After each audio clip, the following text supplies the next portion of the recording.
Welcome again to Joe Stunner Boxing. There's an interesting fight that's been proposed, interesting from a British perspective. Dmitry Bivol against Lyndon Arthur. Now this has come sort of out of the blue because, Bivol hasn't fought since, I think it was November last year. He fought Gilberto Ramirez and a lot of people fancied Ramirez to give Bivol problems.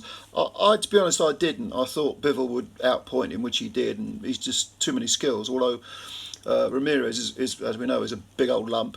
Well, that took place in Abu Dhabi back last November, and then the obvious fight would be Bivol versus Beterbiev.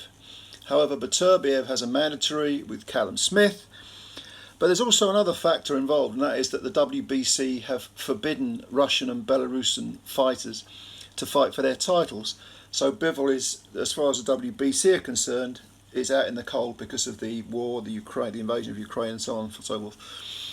So let's not forget that Eddie Hearn, who has his fingers in Bivol's career, and the Wassermans, who look after Lyndon Arthur, they are pretty good bosom buddies when it comes to promotional cross-promotion shows.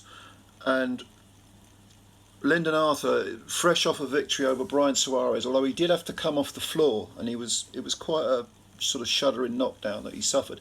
He did come back. He was losing that fight. It wasn't an impressive performance, I don't think, but he found a body punch to get rid of Suarez in the 10th round, and that was only at the start of this month, September 2023. So he's been active, but I just wonder if the Wassermans looked at that fight against Suarez, who was untested but did have a very sort of glossy puncher's record, and thought, we need to get Lyndon a big fight before he loses, because if we put him in against anyone in the top 10, there's a chance he can lose. Lyndon, it was a very flat performance. Lyndon's, what has he got, 23 wins and 1 defeat. There's no shame in the defeat to Anthony Yard, and of course he holds a win over Yard. But he's got a glossy record which can push him into world title contention. I think he holds one of the secondary trinkets. But I think the Wassermans might be thinking, Lyndon looks vulnerable. Lyndon looks, he doesn't do enough work in the ring. He can be beaten. So we got to get him a world title fight as soon as possible. And because they are associates with Matchroom and DAZN, they probably thought, okay, Bivol's looking for an opponent. He's sort of out in the cold. Lyndon, all right, we'll put him in. We'll get him a big payday, a decent payday anyway. And if he puts up a good showing against Bivol, his stock will rise. If he beats Bivol, of course, he'll be world champion, and enough said. But in a sense, you could argue, unless he gets blown away in a couple of rounds, and Bivol is not renowned for being a knockout puncher. He has decent power, but he's very much a technician. He likes to outbox you. Unless he gets wiped out, I think Lyndon, let's say Lyndon goes the distance, he can sort of raise his stock, kind of like Craig Richards did. But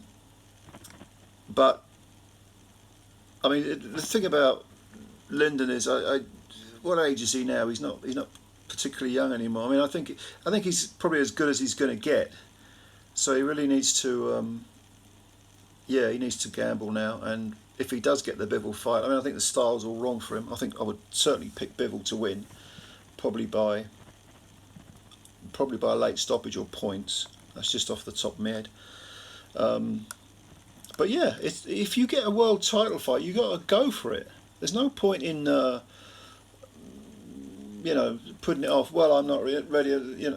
Okay. I mean, there are occasions when you might need to do that, but again, it's not too long ago that Lyndon was getting stopped by Yard, and now he's had, I think, 3 fights since then, and he really needs to.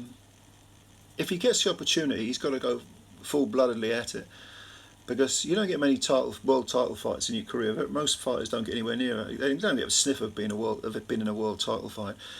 So I think it's a decent gamble, and I think if Lyndon does well and shows a little something, shows some durability, I fully expect him to lose. But again, I repeat, his stock can rise, and that might be what the Wassermans are thinking. And then he could maybe drop down a level and build his way up to another title fight, kind of like Yard did when he fought Kovalev. I mean, he jumped into it. He put up a good fight, got knocked out through exhaustion more than anything. A jab knocked him out in that fight. But in a sense, he made his name. Suddenly people knew the name Anthony Yard. Maybe Lyndon can do something like that. And of course, I mean, I'm saying all this, but is it impossible that Lyndon could beat Bivol? I would regard that as a major, major upset. But, hey, stranger things have happened, Ever since Buster Douglas beating Mike Tyson, I've always said, nothing's going to surprise me in boxing now, nothing. And that wouldn't really surprise me. Anyway, I just think it's an interesting matchup. What do you think? Do you think Lyndon's got any kind of chance? I don't think his style lends itself to Bivol's style at all. Bivol's kind of a small light heavyweight. Lyndon's quite a big guy. Maybe if he made it physical, but he's got to increase his output. His output of punches is. I don't know why. Lyndon's got lots of raw materials, lots of good tools, lots of good dimensions on him. But he just don't let it go. And he's a sucker for the right hand as well. Well, at least he was against Suarez. Anyway, let me know what you think. Comments below as always. And thank you for your time. Subscribe if you're new and hit the like button. And we'll speak again soon. Bye for now.